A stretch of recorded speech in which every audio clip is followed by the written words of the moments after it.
चलिए, आज हम लोग थोड़ा सा एडवांस चीज़ों की तरफ बढ़ने जा रहे हैं। कोड ब्लॉक जब आप ओपन करेंगे, सेम प्रोसेस है। Ctrl+S दबा के सेव करेंगे। फ़िलहाल डेस्कटॉप पे हम सब प्रोग्राम रख रहे हैं तो यहीं पे रख लेंगे। इसका नाम आज हम देंगे स्कैन। क्यों? क्योंकि हम लोग आज स्कैन के बारे में पढ़ने जा रहे हैं। अभी स्कैन क्या है, कैसे काम करता है, वो सब समझेंगे। पहले जो नॉर्मल सी का सिंटैक्स है उसको लिख लेते हैं।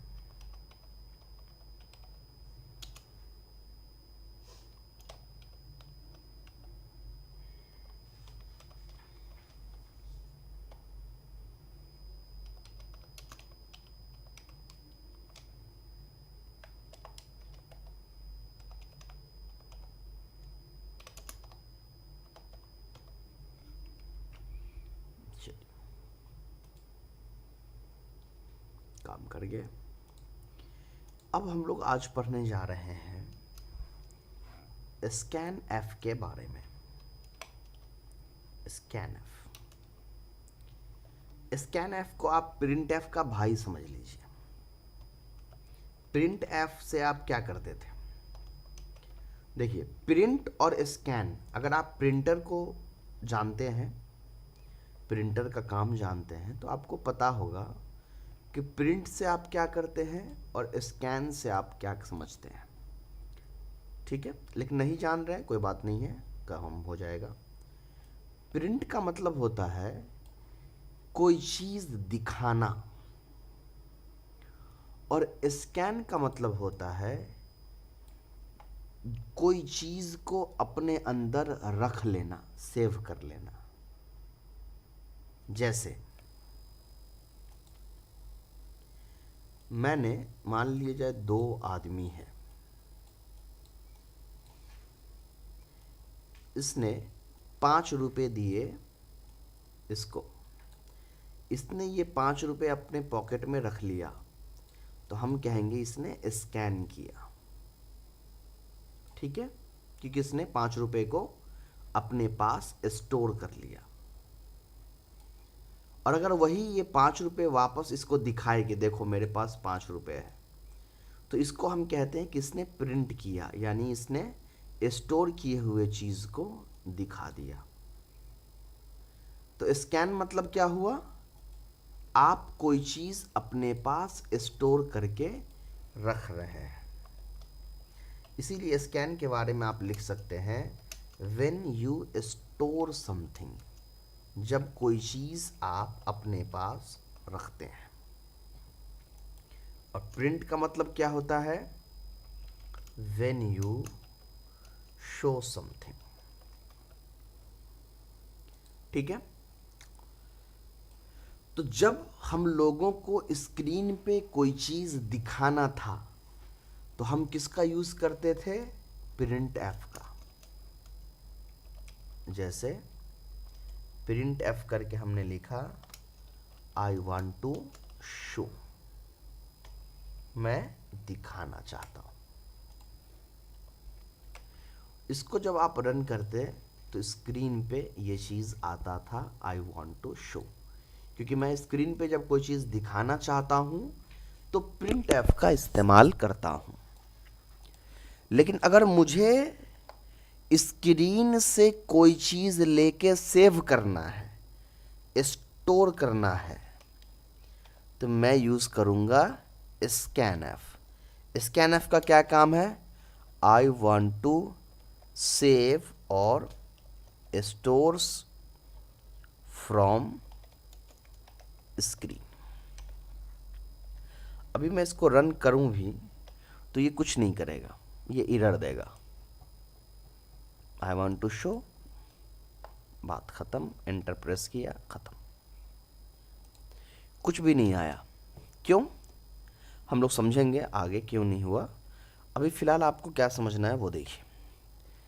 जब आपने स्कैन एफ किया तो स्कैन एफ का क्या मतलब है?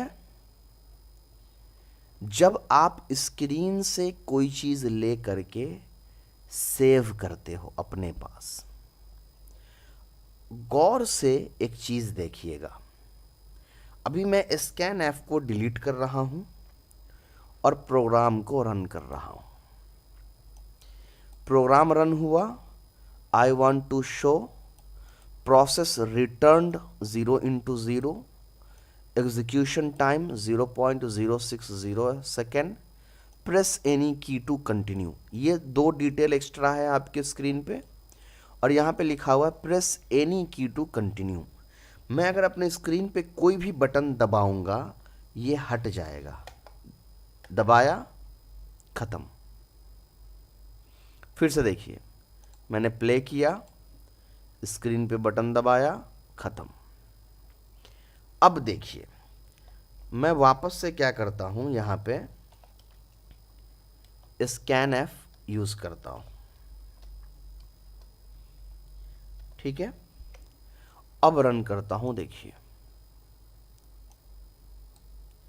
आया स्कैन एफ के अंदर। चलिए कोई चीज हम लिख भी देते हैं। अब रन करते हैं। अब डिफरेंस देखिए, जब स्कैन ऐप के अंदर मैंने कोई चीज़ डाल दिया, स्क्रीन पे एग्जीक्यूशन टाइम, प्रोसेस टाइम, ये सब कुछ नहीं आ रहा है।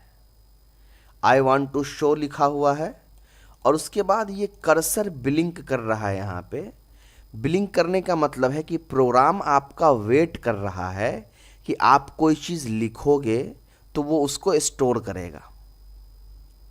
तो इसीलिए जब मैं कीबोर्ड पे लिखने के लिए कोई बटन दबाऊंगा तो देखो आप वो लिखा रहा है। मान लिया मैंने निशांत लिखा, मैंने शेखर लिखा, या मैंने 2 लिखा, 5, कुछ भी यहाँ पर मैंने लिखा वो लिखता जाएगा। और जैसे ही मैं इंटर प्रेस करूँगा, अब जो एग्जीक्यूशन टाइम और दूसरी चीज़ें आ रही थी वो आपके सामने आ गया। अब मैं कोई बटन दबाऊंगा वो डिलीट हो जाएगा। तो समझ में आ गया। स्कैन एफ जब आप लिखिएगा तो प्रोग्राम आपको ऑप्शन देता है स्क्रीन पे कोई चीज़ लिखने के लिए। तो ये लिखने के लिए क्यों देता है आपको? ताकि ये स्टोर करे। आप जो बात लिखिएगा वो ये स्टोर करके अपने पास रख लेगा। अब एक सवाल ये है कि मैंने यहाँ पर मान लिया जाए, मैंने लिख दिया अपना नाम शाहिद आज़ाद, मैंने इंटर किया। इंटर का मतलब प्रोग्राम में आप आगे बढ़े। तो क्या शाहिद आज़ाद इसने सेव कर लिया? अगर आपका जवाब है हाँ तो आप हैं गलत, और आपका जवाब है ना तो आप हैं सही। क्यों, उसको समझिए। आपने स्कैन एफ ओपन करके सिर्फ ये समझाया कि मैं स्टोर करना चाहता हूं, लेकिन भाई डब्बा है कहाँ आपके पास? स्टोर कहाँ करोगे आप? स्टोर करने के लिए, कोई सामान रखने के लिए कोई डब्बा तो चाहिए। चीनी के दुकान पर चले गए और कहा भाई चीनी दे दीजिए, और चीनी आपको दुकानदार हाथ में तो नहीं दे देगा। उसका डब्बा होगा, उसका पैकेट होगा, कोई पन्नी होगा, किसी चीज़ में वो देगा आपको, ऐसे तो नहीं देगा। तो पता ये चला कि अभी जो मैंने शाहिद आज़ाद लिखा, ये सिर्फ लिखा है, ये कहीं सेव होकर के नहीं आएगा, ये स्टोर नहीं हुआ है। मैं प्रोग्राम कट करूँगा ये ख़त्म हो जाएगा, लेकिन मुझे तो स्टोर करना है ना, डाटा को स्टोर करना है। वो कैसे स्टोर होगा, कहाँ से स्टोर होगा, वो सब हम अभी समझेंगे बारीकी के साथ। चलिए उसको देखते हैं। इससे पहले के प्रोग्राम में हम बना रहे थे, कैलकुलेशन कर रहे थे अलग अलग वेरिएबल्स को लेकर के, लेकिन आज के प्रोग्राम में थोड़ा सा एडवांस वे में चलेंगे। हम ये चाहेंगे कि एक आदमी जो इस सॉफ्टवेयर को चलाएगा वो खुद अपने हिसाब से कैलकुलेशन करे अपने नंबर को। यानी हम मान लिया जाए, हम ये चाहते हैं कि एक शाहिद आज़ाद नाम का एक शॉपकीपर है, शॉप ओनर है, जिसको अपने दुकान के लिए एक कैलकुलेटर चाहिए जिसमें वो एडिशन कर सके। एडिशन जितना सामान उसने बेचा है उसके प्राइस को वो लिख करके ऐड कर सके। मान लिया उसने 23 रुपये का कोई सामान बेचा, 78 रुपये का कोई सामान बेचा, फिर 40 रुपये का कोई सामान बेचा, और अब वो रिज़ल्ट चाह रहा है कि इसको जोड़ने का टोटल क्या प्राइस हुआ। तो अभी हम लोग एक प्रोग्राम बनाने जा रहे हैं जिसमें यूज़र से यानी कि दुकानदार से 3 नंबर वाला, यानी वो एक बार में 3 सामान के प्राइस को वो ऐड कर सकता है। फॉर एग्ज़ाम्पल, उसके दुकान में शुगर है, सॉल्ट है और ऑयल है। शुगर का उसने कोई प्राइस रखा होगा, सॉल्ट का उसने कुछ प्राइस रखा होगा और ऑयल का उसने कुछ प्राइस रखा होगा। या चलिए इसको थोड़ा और एडवांस बनाते हैं। शुगर का प्राइस कर दीजिए कि उसने 88 रुपीज़ रखा शुगर पर केजी का, ठीक है। सॉल्ट का प्राइस आप रख दीजिए 50 रुपीज़ पर केजी और ऑयल का प्राइस आप रख दीजिए 360 रुपीज़ पर केजी। हम इसको यहाँ पे लिख के नहीं रख सकते हैं क्योंकि प्रोग्राम में ही रड़ाएगा, तो आप नोट कर लीजिए। शुगर का दाम है 88 रुपये, सॉल्ट का दाम है 50 रुपये, तेल का दाम है 360 रुपये पर केजी। केजी तेल तो आएगा नहीं, पर केजी पर लीटर। चलिए प्रोग्राम में यहाँ पे आप लिख दीजिए। मैं प्रिंट एफ करके पहले यहाँ पे डाल देता हूँ कि सॉफ्टवेयर क्या बना रहे हैं हम, अ कैलकुलेटर। यहाँ पे थोड़ा सा कीबोर्ड मेरा ख़राब है तो इसको माइंड मत करिएगा। अ calculator for calculating selling price, या टोटल प्राइस कर दीजिए, फॉर कैलकुलेटिंग टोटल प्राइस।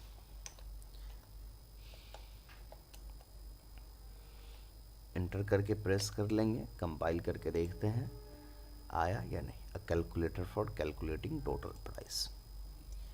चलिए उसके बाद हम लोग ऑलरेडी यहाँ पे ना वो प्राइस लिख देते हैं ताकि अच्छा लगेगा, है ना। तो इंट पहले ले रहे हैं।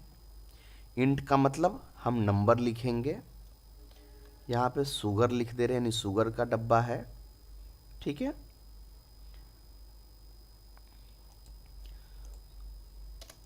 इंट से हमने क्या डिफाइन किया कि हम एक नंबर लेना चाह रहे हैं। शुगर से हमने डिफाइन कर दिया कि शुगर वाला डब्बा होगा जिसके अंदर हम एक नंबर रखेंगे। नंबर कितना हम रख रहे हैं अभी, 88 रुपये। फिर एक इंट ले लेते हैं सॉल्ट का। इसके अंदर हम रखेंगे, मान लीजिए 58 रुपीज़।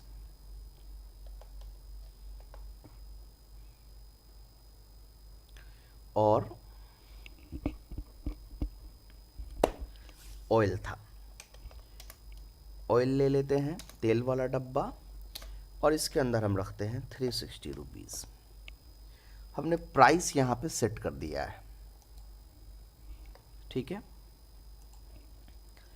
सबसे पहला प्रोग्राम हम ये बनाएंगे कि एक दुकानदार इन तीनों के प्राइस को कैलकुलेट करेगा। तो मान लिया जाए मैंने रिजल्ट नाम का एक और डब्बा बना लिया, या इसको बिल के नाम से कर देते हैं ना, थोड़ा सही लगना चाहिए। प्रोफेशनल टाइप का लगना चाहिए। हमने बिल नाम से एक इंट बना दिया। बिल के अंदर हम क्या डालना चाह रहे हैं? बिल के अंदर हम ये चाहते हैं कि शुगर, सॉल्ट और ऑयल, इन तीनों का प्राइस ऐड होकर के आ जाए। क्या भी रन करेंगे तो आएगा? नहीं आएगा, क्योंकि हमने प्राइस तो प्रिंट नहीं कराया है ना। तो अब क्या करते हैं कि प्रिंट एफ से डायरेक्ट इन तीनों का प्राइस प्रिंट करा देते हैं। तो यहां पर अब इसका नाम बदल करके हम डाल देते हैं your total bill. Your total bill amount. Total bill amount के बाद क्या दिखाना है? बिल, है ना। तो आप क्या करिए, यहाँ पर %d लाइए। इक्वल टू के बाद क्या आएगा? फिर यहाँ पे नंबर आ जाएगा। कौन सा नंबर मुझे लाना है? बिल वाला। तो बिल ले आइए। ये पुराने क्लास का ही है, अभी सिर्फ रिवीजन करा रहा हूँ ताकि आगे की क्लास आपको समझ में आ जाए। अब हम प्रिंट करेंगे, आंसर आपका बन करके आ गया, योर टोटल बिल अमाउंट 506 रुपये। तो ये तो तब हुआ ना जब प्राइस ऑलरेडी डाला हुआ है। अब मैं क्या चाहता हूं कि प्राइस डाला हुआ ना हो, प्राइस मैं खुद डालूं बाद में प्रोग्राम के अंदर। तो मैं क्या करूंगा, यहां से सब हटा दे रहा हूं। मैंने प्राइस हटा दिया। अब मैंने सिर्फ चीनी का, तेल का और नमक का एक डब्बा अपने पास रख लिया, और एक मैंने खाली डब्बा रख लिया है जिसके अंदर मैं इन तीनों का प्राइस रखूंगा, जो ऐसे ही प्रिंट होगा जैसे अभी प्रिंट हुआ है। ये सब एज इट इज़ छोड़ दीजिए। अभी सिर्फ मैं एक ऐसा प्रोग्राम बनाना चाह रहा हूं कि शुगर का, नमक का और तेल का, इसका प्राइस मैं खुद डालूं, इंटर करो प्रोग्राम के अंदर। ये कैसे होगा? तो पहले आप प्रिंट एफ से बता दीजिए। क्या बताइएगा कि इंटर, अच्छा पहले प्रिंट एफ लाना पड़ेगा। हमने यहाँ पर लिखा प्रिंट एफ, इसको सेमी कॉलन से कंप्लीट किया कि एक लाइन यहाँ पे कंप्लीट हो गया। प्रिंट एफ से हमने लिखा inter sugar price in for 1 kg कर दीजिए, कि सिर्फ 1 kg का शुगर प्राइस यहाँ पे इंटर करो। उसका ये दे दीजिए ताकि न्यू लाइन में आपका ये बन करके आए। अब क्या होगा, प्रिंट करिएगा तो सबसे पहले आएगा inter sugar price for 1 kg, amount है 16 रुपये। ये 16 रुपये कहाँ से आ रहे हैं? तो 16 रुपये अभी ये खुद से आ रहा है, वो हमने यहाँ पे कुछ डाला है नहीं। तो फिलहाल अभी उसको आप इग्नोर करिए, उसको हम लोग बाद में देखेंगे। चलिए, उसके बाद मान लिया जाए कि हम ये दे रहे हैं अभी कि inter sugar price for 1 kg, 1 kg का शुगर प्राइस यहाँ पे मुझे दिखाओ। ये जो 16 रुपये है ना, ये %d की वजह से आ रहा है ना। %d का एक वैल्यू अपना है, हर अल्फ़ाबेट्स का एक वैल्यू होता है, वो आप आगे समझेंगे, जिसको आस्की वैल्यू कहा जाता है। तो वो उसकी वजह से यहाँ पे आया है। इसको आप यहाँ से रिमूव कर देंगे तो वो नहीं आएगा, मगर इसको रिमूव मत करिए, हमको भी प्रोग्राम में ज़रूरत पड़ेगा। उसको भी इग्नोर करके रखिए, इस पर ध्यान दीजिए। सिर्फ मैंने यूज़र को कहा कि inter sugar price for 1 kg, 1 kg के लिए आप शुगर का प्राइस दीजिए। अब मैं चाहता हूं कि इस मैसेज के बाद मैं दुकानदार को ये ऑप्शन दूं कि वो शुगर का प्राइस लिखे खुद से, है ना। तो इस मैसेज के जस्ट बाद मैं प्राइस दूंगा ना, तो आप क्या करिए, यहाँ पे कॉमा की जगह ना आप इस तरह का साइन दे दीजिए, तो वो थोड़ा ज़्यादा अच्छा लगेगा देखने में। देखिए अब थोड़ा ठीक लग रहा है। मैं चाह रहा हूं कि इस मैसेज के बाद यूज़र को ऑप्शन आए, यानी दुकानदार को ऑप्शन दे टाइप करने का। तो मैं क्या करूंगा, स्कैन एफ लिखूंगा। स्कैन एफ मैंने लिख दिया, इसको भी बंद कर दीजिए, लाइन मैंने बंद कर दिया। अब क्या होगा, यूज़र को अभी लिखने का ऑप्शन नहीं मिलेगा, क्योंकि स्कैन एफ के अंदर कुछ हमको टाइप करना पड़ेगा फ़िलहाल। तो मान लिया कुछ हम रफली टाइप कर देते हैं। अब क्या होगा, यूज़र को देखिए लिखने का ऑप्शन मिल रहा है कि inter sugar price for 1 kg, 1 kg sugar का प्राइस लिखिए। मैंने यहाँ पे 88 रुपये लिख करके एंटर कर दिया, प्रोग्राम क्लोज। तो क्या अभी मैंने यूज़र को क्या ऑप्शन दिया है कि ठीक है आप 1 kg प्राइस लिख लीजिए। यूज़र ने यहाँ पे 88 रुपये लिख भी लिया और इंटर प्रेस कर दिया। तो ये 88 रुपये गए कहाँ, सेव हुआ कहीं? अगर मैं यहाँ पे शुगर को प्रिंट कराना चाहूँ कि चलो मैं यहाँ पे शुगर प्रिंट करता हूँ, तो क्या शुगर का 88 रुपये प्राइस आ जाएगा जो यूज़र ने टाइप किया था? जैसे 88 रुपये मैंने शुगर का प्राइस लिखा और मैं प्रिंट कर रहा हूँ शुगर का प्राइस, ठीक है, कि यहाँ पे शुगर का प्राइस दिखाओ, लेकिन शुगर का प्राइस तो ज़ीरो है। तो 88 रुपये गए कहाँ?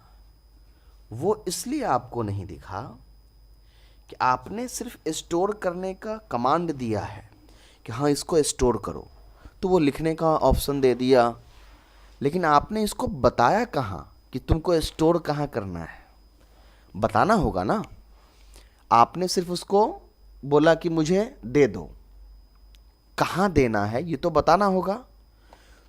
तो जब हमको एड्रेस बताना होता है ना, अब कोई सामान डिलीवरी करने जाएगा, आप पिज़्ज़ा ऑर्डर करोगे तो उसको एड्रेस देंगे ना कि भाई मेरे घर पे आओ डिलीवर करने, डायरेक्ट ऑर्डर तो नहीं कर देंगे।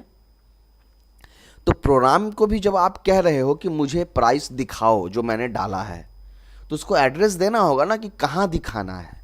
तो उसके लिए हम ये कम साइन यूज़ करते हैं, इसका नाम है एड्रेस ऑफ, ठीक है, इसका नाम होता है एड्रेस ऑफ। अब ये एड्रेस ऑफ जो है ये इस तरह नहीं लिखते हैं, अभी सिर्फ आप साइन समझिए। एड्रेस ऑफ आप लिखते हैं इस तरह से, जैसे आपको कोई खास चीज़ प्रिंट करनी होती है तो कॉमा के बाद आप उसका नाम लिखते हैं कि इसको प्रिंट करो। तो वैसे ही ये कॉमा के बाद जब ये साइन देते हैं तो इसका मतलब होता है कि सेव करो, एड्रेस पे से इस एड्रेस पे सेव करो। इस साइन का मतलब है इस एड्रेस पे सेव करो, लेकिन स्टिल अभी आपने एड्रेस नहीं दिया है। मैं कहाँ सेव करना चाह रहा हूँ, उस शुगर की प्राइस को शुगर के डब्बे में, इस डब्बे में। तो मैं इसका नाम यहाँ पे लिखूंगा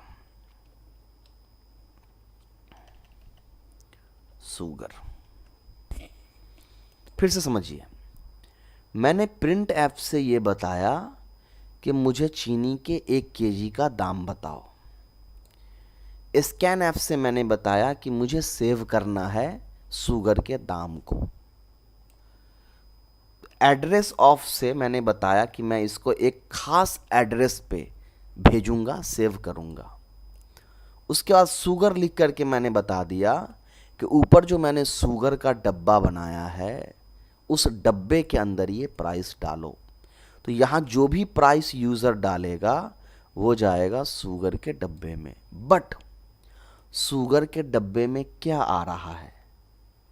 आप इंट ले रहे हो, फ्लोट ले रहे हो, कैरेक्टर ले रहे हो, स्ट्रिंग ले रहे हो। ये चारों आपको समझाया जा चुका है। क्या ले रहे हो ये बताना होगा ना। तो उसके लिए आप यहाँ पे लिखिएगा %d। %d का क्या मतलब है कि मैं नंबर ले रहा हूँ, एक ऐसा नंबर जो डेसिमल वाला नहीं है। तो इसने बताया कि मैं स्टोर करूँगा नंबर। इसने पूछा कहाँ स्टोर करोगे, मैंने कहा शुगर वाले डब्बे में स्टोर कर दो। इसको अभी आप हटा दीजिए, इन दोनों को। अब अगर मैं अभी प्रिंट करूं, पूछ रहा है मुझसे 1 केजी शुगर का प्राइस लिखो। मैंने 88 रुपीज़ लिखा, इंटर प्रेस किया, सेव हो गया, प्रोग्राम कट हो गया। अभी 88 रुपीज़ ना सेव हो गया है। फिर आप कहिएगा कि बात तो वही है, दिखा क्यों नहीं? तो दिखेगा कैसे? आपने प्रिंट तो किया नहीं है ना शुगर के प्राइस को, इसलिए मैंने उस कमांड को हटा दिया था। अब हम आपको प्रिंट करके दिखा देते हैं कि शुगर का प्राइस प्रिंट हुआ या नहीं, सेव हुआ या नहीं। हमने यहाँ पे कर दिया, यहाँ पे लिख भी देते हैं 1 kg sugar price is equal to का साइन दे दीजिए इतना, यानी ये अमाउंट।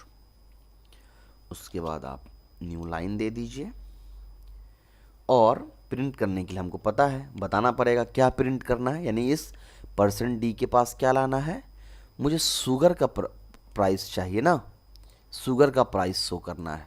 तो आप शुगर लिख दीजिए, सेमी कॉलम ला करके लाइन बंद कर दीजिए। अब क्या होगा सो देखिए,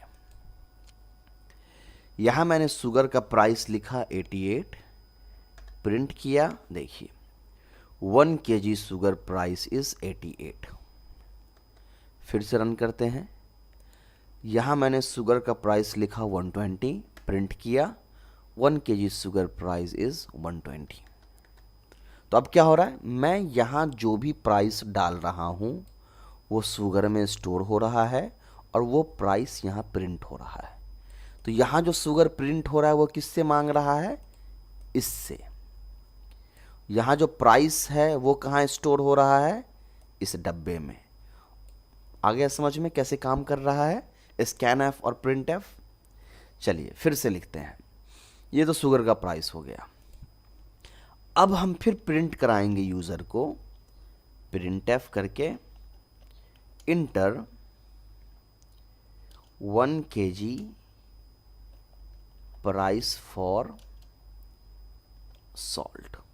अच्छा, enter price for 1 kg salt होना चाहिए, enter price for 1 kg salt. यहाँ पर इक्वल टू दे दीजिए, न्यू लाइन दे दीजिए, और न्यू करके इसको ब्रैकेट दे दीजिए, सॉरी उसको फुल स्टॉप दे दीजिए। अब प्रोग्राम रन हुआ। अच्छा, एरर आ रहा है, क्यों आ रहा है एरर? देखिए स्पेलिंग मिस्टेक हो गया, प्रिंट एफ। शुगर का प्राइस मान लीजिए अभी हम 120 लिख देते हैं। उसके बाद पूछ रहा है inter price for 1 kg salt. इसने सॉल्ट का प्राइस मुझसे मांगा ही नहीं, क्यों? क्योंकि आप देखिए प्रोग्राम में प्रिंट एफ के बाद आपने कुछ नहीं लिखा है, तो ये सिर्फ क्या कर रहा है, ये मैसेज प्रिंट करके प्रोग्राम क्लोज कर दे रहा है। तो मुझे ये मैसेज प्रिंट करने के बाद क्या मैसेज देना है कि आप लिखिए भी, तो मैं यूज़ करूँगा स्कैन एफ। स्कैन एफ का मतलब, चलिए ठीक है आप लिखिए भी। अब ये पूछ रहा है कि ठीक है लिखेंगे, मान लिया उसने कुछ भी लिखा, तो स्टोर क्या करना है, नंबर है, तो आप कहेंगे हाँ नंबर है %d। फिर पूछ रहा है कहाँ स्टोर करना है, तो आप कॉमा दे के एड्रेस ऑफ लिखते हैं, और ये चीनी का नमक का प्राइस है, इसको हम सॉल्ट वाले बॉक्स में डालेंगे, ठीक है। और प्रिंट करके हम दिखा भी देते हैं कि भाई 1 kg सॉल्ट प्राइस इज़, यहाँ पर ब्रैकेट दे दीजिए, सॉरी इक्वल टू का साइन %d लिख दीजिए, कॉमा दे करके सॉल्ट लिख दीजिए कि मैं यहाँ पे नमक दिखाना चाहता हूँ। अब प्रिंट करेंगे, सेम प्रोसेस होगा। चीनी 88 रुपये, 1 kg ऑफ शुगर प्राइस 88 रुपये। फिर अब सेकेंड ऑप्शन आ गया 1 kg सॉल्ट का प्राइस बताइए, आपने लिख दिया 75 रुपीज़। इंटर करेंगे, देखिए 1 kg सॉल्ट प्राइस है 75 रुपीज़। स्टेप बाय स्टेप आपका प्रोग्राम आगे बढ़ रहा है। अब हम फिर वापस से वही प्रोसेस करते हैं। अब यूजर से हम कहेंगे तेल का प्राइस लिखो दुकानदार से। 1 लीटर ऑयल प्राइस इज, अच्छा पहले तो इंटर करना है ना, तो यहाँ पे लिख दीजिए enter 1 litre oil price, new line दे दीजिए। इससे क्या होगा, ऑप्शन आ जाएगा इंटर करने का। फिर मैं यहाँ पे स्कैन एफ की मदद से यूज़र को राइट करने का ऑप्शन दूंगा।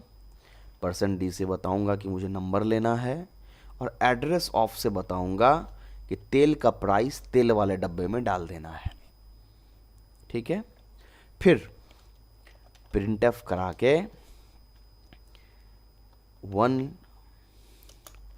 Litre oil price is, address of कर दीजिए,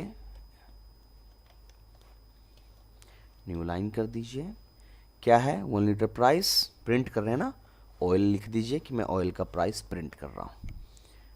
अब पूरा प्रोग्राम रन कर जाएगा। कोई दिक्कत आ रहा है, देखिए प्रिंट एफ होना चाहिए। स्पेलिंग मिस्टेक्स होते हैं प्रोग्राम में, उसको ध्यान से देखना है। 88 रुपीज़ शुगर का प्राइस है, 44 रुपीज़ सॉल्ट का प्राइस है, और ऑयल का प्राइस है 120। देखिए सॉल्ट के बाद इंटर नहीं आया, डायरेक्ट उसी लाइन में आ गया, तो वो न्यू लाइन कर लेते हैं, आ जाएगा, कोई बात नहीं है। अभी इसको देख लीजिए बस। ठीक है, तीनों का प्राइस आ गया। यहाँ 1 लीटर ऑयल का प्राइस, 1 kg सॉल्ट का प्राइस, 1 kg शुगर का प्राइस। यहाँ पे इसको न्यू लाइन दे दीजिए ताकि न्यू लाइन में आ जाए। अब क्या होगा, अब हम चाहते हैं कि बिल वाले डब्बे में ये तीनों प्राइस प्रिंट होकर के आ जाए। तो यहाँ पर फिर आप एक प्रिंट एफ ले लीजिए,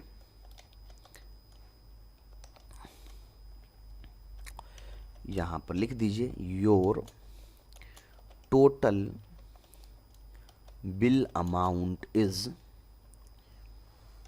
%d कर दीजिए, और यहाँ पे बिल लिख दीजिए। तो क्या होगा, बिल में आ जाएगा? कुछ नहीं आएगा, देख लीजिए, बता देता हूँ, फिर समझेंगे क्यों नहीं आया। Your total bill amount is 0। 0 क्यों आया? मैंने तो प्राइस लिखा था, आपने बिल प्रिंट किया है, मगर बिल में कुछ है कहाँ, बिल तो खाली है। बिल वाले बॉक्स में बताना होगा ना, क्या बताना होगा, बिल वाले बॉक्स इजकल टू का मतलब हो गया कि बिल वाले बॉक्स में क्या डालोगे। तो हम कह रहे हैं कि शुगर डालो, उसका प्राइस, ऑयल का प्राइस डालो, और सॉल्ट का प्राइस डालो। अब क्या होगा, बिल वाले डब्बे में शुगर का प्राइस, ऑयल का प्राइस, सॉल्ट का प्राइस तीनों आ जाएगा। फिर यहाँ पे बिल जो प्रिंट होगा उसमें बिल की जगह पे नंबर होगा। कौन सा नंबर होगा? इन तीनों का ऐड किया हुआ। कैसे, चलिए देखते हैं। मान लिया 120 मैंने लिखा शुगर, 150 मैंने लिखा सॉल्ट, और 360 मैंने लिखा ऑयल। फुल प्राइस आ गया 630 रुपीज़। क्लियर है? चलिए दूसरा कोई और नंबर टाइप कर लेते हैं। फिर से शुगर का प्राइस लिखते हैं 1520, सॉल्ट का प्राइस लिखते हैं 360, और 1 लीटर का प्राइस लिखते हैं 780। इंटर करिएगा, कैलकुलेशन हो गया टोटल 1660 रुपीज़। तो ये आपने कैलकुलेशन किया, एक कैलकुलेटर बनाया जिसमें 3 प्राइस को आप सेल करके उसका टोटल अमाउंट निकाल लेते हैं। थोड़ा सा इसको एडवांस बनाते हैं। हम चाहते हैं एक और डब्बा बनाए डिस्काउंट वाला, जैसे इंट, और डिस्काउंट चूंकि हम लोग, चलिए अभी फ़िलहाल इंट से लेते हैं, इसका नाम रखते हैं डिस्काउंट। डिस्काउंट वाले डब्बे में हम क्या डालना चाह रहे हैं? डिस्काउंट वाले डब्बे में हम ये डालना चाह रहे हैं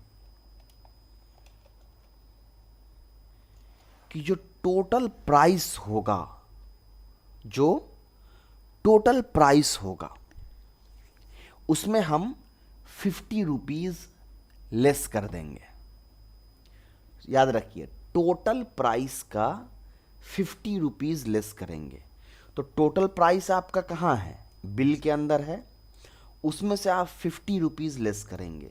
तो आप लिखिएगा bill minus 50।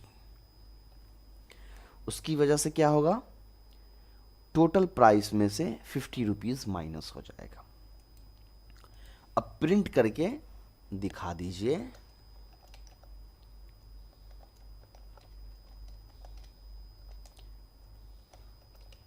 Your bill after discount is %D, यहां पर दे दीजिए बिल।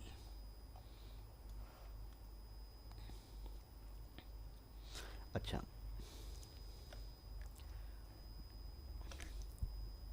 अब क्या होगा वो गौर से देखिए और समझिए क्या दिक्कत आया। 123 223 कुछ भी डाल दीजिए फिलहाल। देखिए, your total bill is 632, your bill after discount is 632। जो मैंने बताया था, गौर से समझिएगा एरर क्या है। मैं यहां जो बिल प्रिंट कर रहा हूं ये कौन सा बिल होगा? प्रोग्राम के बारे में मैंने पहले ही बताया था कि वो एक स्टेप पीछे जाके चेक कर लेगा। आप इसकी जगह क्या प्रिंट करना चाह रहे हैं? नंबर को। नंबर कहाँ से उठाना चाह रहे हैं? बिल से। तो ये पीछे जाके देखेगा बिल किसके पास है, तो यहाँ देखा ओ यहाँ पे तो बिल है ही, तो इसने ये बिल उठा के यहाँ भी डाल दिया।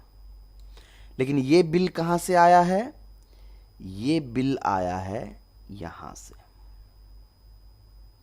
ठीक है, चलिए अब ये जो है बिल उठा रहा है यहाँ से, इससे भी उठा सकता है। ये जो मैंने -50 लिखा है इसको हम बाद में समझेंगे। उठा रहा है, लेकिन प्रोग्राम के अंदर जब हम इसको रन कर रहे हैं तो -50 वाला जो प्राइस है वो कहीं भी नहीं आ रहा है। Your total bill amount is 300, your bill after discount is 300। But actual में डिस्काउंट 50 रुपीज़ हम दे रहे हैं, तो वो 300 की जगह 250 होना चाहिए। तो वो डिस्काउंट वाला तो काम नहीं कर रहा है। अब उसका रीज़न क्या है, उसको समझने की कोशिश करते हैं। ये जो हम 50 रुपीज़ दे रहे हैं, इसको डायरेक्टली लिखने के बजाय हमको एक बॉक्स बना लेना है और यहां पर आप डिस्काउंट अमाउंट नाम से एक बॉक्स बना लीजिए और इसके अंदर आप 50 रुपीज़ लिख दीजिए।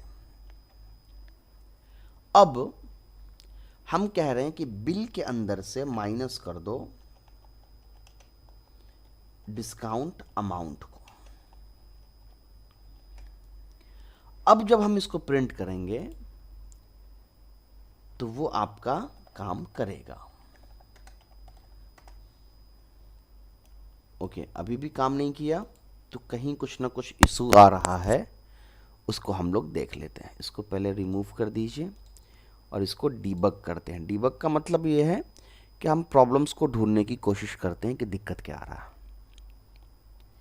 अगर गौर से आप देखेंगे कि दिक्कत क्या आ रहा है, तो देखिए दोनों जगह आप बिल को प्रिंट कर रहे हैं,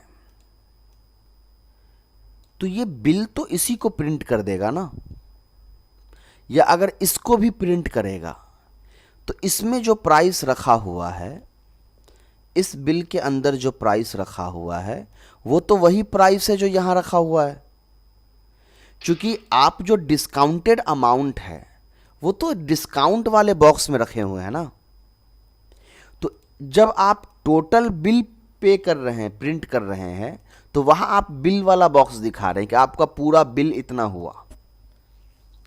लेकिन जो डिस्काउंट के बाद प्राइस है वो आपने कहां रखा है, डिस्काउंट वाले डब्बे में, तो आपको डिस्काउंट वाला डब्बा दिखाना होगा ना। तो पहले तो यहां पे न्यू लाइन कर दीजिए ताकि वो डिस्काउंट के बाद आपको दिखे। यहां पर हम प्रिंट करवाएंगे डिस्काउंट को। अब जब आप डिस्काउंट को प्रिंट कराइएगा तो एक बार पहले आपका फाइनल बिल जनरेट होगा जो इन तीनों का प्राइस होगा, और यहां से डिस्काउंटेड प्राइस प्रिंट होगा जो फाइनल बिल के अंदर से डिस्काउंटेड अमाउंट जो ऊपर हमने 50 रुपीज़ रखा है वो माइनस होके आएगा। ये हम लोग से मिस्टेक हो रहा था। अब देखिए, हमने 100 रुपीज़ रखा, फिर 100 रुपीज़ रखा, फिर 100 रुपीज़ रखा। टोटल बिल हमारा है 300 रुपये का। डिस्काउंट के बाद हमारा बिल हो गया 250 रुपीज़ का। अब जो स्टार्टिंग में हम जो डायरेक्टली यहाँ पे 50 रुपीज़ लिख रहे थे उसको लिख करके देखते हैं कि वो काम करेगा या नहीं करेगा। वो भी काम कर जाएगा। 100 rupees, 100 rupees, 100 rupees minus 250 rupees. लेकिन जब हम डिस्काउंट कर रहे हैं तो इसी का यूज़ करिए, क्योंकि यहाँ पे बार बार डिस्काउंट देना होगा तो बार बार यहाँ पे आपको नंबर बदलना पड़ेगा। लेकिन जब बॉक्स की सहायता से आप डिस्काउंट दे रहे हैं तो डिजिट आप यहाँ बदलिएगा और चेंजेस यहाँ ऑटोमेटिक हो जाएगा।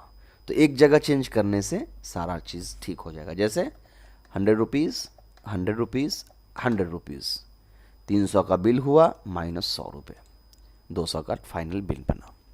तो ये आपने माइनस वाला जो है वो सीख लिया। इसी को थोड़ा सा और एडवांस बना देते हैं। यहां पर एक और बॉक्स ले लीजिए क्वांटिटी का। क्वांटिटी का मतलब अब हम यूजर को सिर्फ प्राइस 1 केजी का नहीं देंगे, यूजर के सामने जो सामान है उसका प्राइस भी दिखा देंगे और यूजर कितना क्वांटिटी में वो सामान लेना चाह रहा है वो भी हम उसको बता देंगे। समझ में आ रहा है? मतलब क्या होगा, स्टेप समझिए प्रोग्राम का। यूजर के सामने मान लीजिए शुगर लेना चाह रहा है तो 1 केजी शुगर का प्राइस उसके पास रहेगा, जैसे मान लीजिए 88 रुपीज़। फिर यूजर से हम पूछेंगे आपको कितना केजी चाहिए। यूजर मान लिया कि इसमें 3 केजी लिखा तो हम 3 केजी को स्टोर करेंगे और यूजर का जब फाइनल बिल बनेगा तो वो 88 रुपीज़ से नहीं बल्कि 88 रुपीज़ इंटू 3, क्योंकि 3 केजी हमने लिया, वो फाइनल बिल बन करके आएगा। ये प्रोग्राम है और ये प्रोग्राम जो है मैं अभी नहीं बनाऊंगा, ये मैं आपको एज ए होमवर्क दे रहा हूं। मैंने जनरली लिख करके आपको प्रोग्राम का कॉन्सेप्ट बता दिया है कि आपको क्वांटिटी कैसे कैलकुलेट करना है। तो प्लस और माइनस, एडिशन, सब्सट्रैक्शन का हमने आपको प्रोग्राम यहाँ पे समझा दिया। सिर्फ मल्टीप्लिकेशन का आपको यूज़ करना है, वो फंक्शन यूज़ करना है, बस आपका प्रोग्राम वो बन जाएगा क्वांटिटी वाला। स्टेप फिर समझ लीजिए। पहले यूज़र को सामान का नाम दिखाइएगा, सामान का दाम दिखाइएगा पर केजी या पर लीटर, ठीक है। फिर यूज़र को ऑप्शन दीजिएगा कि आप कितना रुपए में ये खरीद रहे हैं और कितने क्वांटिटी में आपने खरीदा है, ठीक है। दोनों को सेव कर लेना है और जब सारा सामान खरीदा जाएगा तो फाइनल बिल बनाते वक्त यूज़र को उसकी क्वांटिटी और उसका जो परचेसिंग प्राइस है उन दोनों को मल्टीप्लाई करके एक रिज़ल्ट प्रोड्यूस करके दे देना है। इतना आप कर दीजिए। नेक्स्ट क्लास में मैं ये प्रोग्राम आपके सामने बना दूंगा ताकि आप अपना प्रोग्राम चेक भी कर लीजिए और उसमें हम जो डिस्काउंट है वो अलग तरीके से यूज़ करेंगे, परसेंटेज में डालेंगे डिस्काउंट कि हमने पूरे बिल पे 10% ऑफ किया है, तो वो 10% ऑटोमेटिक डिडक्ट होके आएगा। ये फंक्शनैलिटी हम लोग नेक्स्ट क्लास में बनाएंगे। चलिए आज के लिए इतना ही, बहुत बहुत शुक्रिया आपका।